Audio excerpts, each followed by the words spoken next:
at the 2018 Vegas to Reno contingency. Got here early, try to beat the heat. As a builder for this race, it's kind of, everybody looks at this as a summer break, and for us it's time to test for this race. I mean, I think we put in close to 3,000 miles in our practice cars getting ready for this race and practicing diet for the race, trying some new parts, and I think we have the fastest car we've had yet for this one. As far as long and short races, everybody always asks us. I like them all. I mean, me and Bo spend so much time in the car, we kind of know how many miles it's going to last. So if it's a 150-mile race, we wear the car out. If it's a 500-mile race, we wear the car out. So we just try to maximize the parts on it for the amount of miles we're going to race. We start second in this race. Obviously, it's always nice to be in the lead. We're not going to push to get into the lead. We kind of know the pace that we can run, and we're not going to worry about the pace anybody else is running. Last year, we had a couple cars get in front of us. They dropped off, and we just stuck with our game plan, and I think that's what took us to the finish. We always race our pace. We don't care what anybody else is doing. We know what we can do safely and get the car to the finish, and we just stick to it, and it works 90% of the time for us. When we switched over to Can-Am and never looked back. These cars are rocket ships. We are getting some crazy mile per hour out of them. The suspension's crazy. I like it. It feels like a big car when you're driving it, the driving characteristics of it. We keep our cars basic, you know, they're bare bones. We make them pass tech inspection, and that's about it, you know. Yeah, our car is definitely closer to stock. I think keeping it lightweight is key on it, making a car that we can produce easy.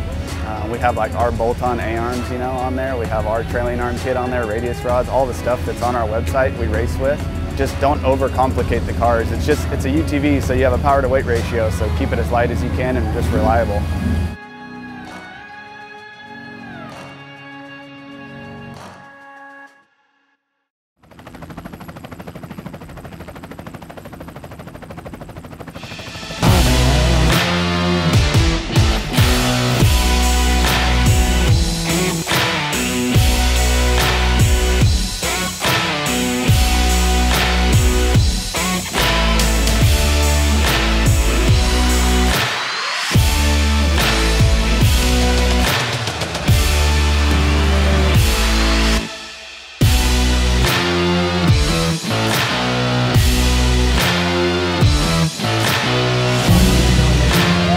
Started second place, and I think like mile 4 the line came off the turbo, and that put us back to like 40th place, and we did a beat down the rest of the day to get back here. I mean, at one point we were stoked to be in the top 10, at one point we were stoked to be 3rd, and then we're like, let's settle for 2nd, and then we hit the rocky section and said, screw it, let's just go for it. The hardest thing today was for sure the dust. The dust is bad during the day, and then at night the dust is a whole nother level. We're like going back and forth between lights, figuring out what works, and there's nothing that works in the dust at night.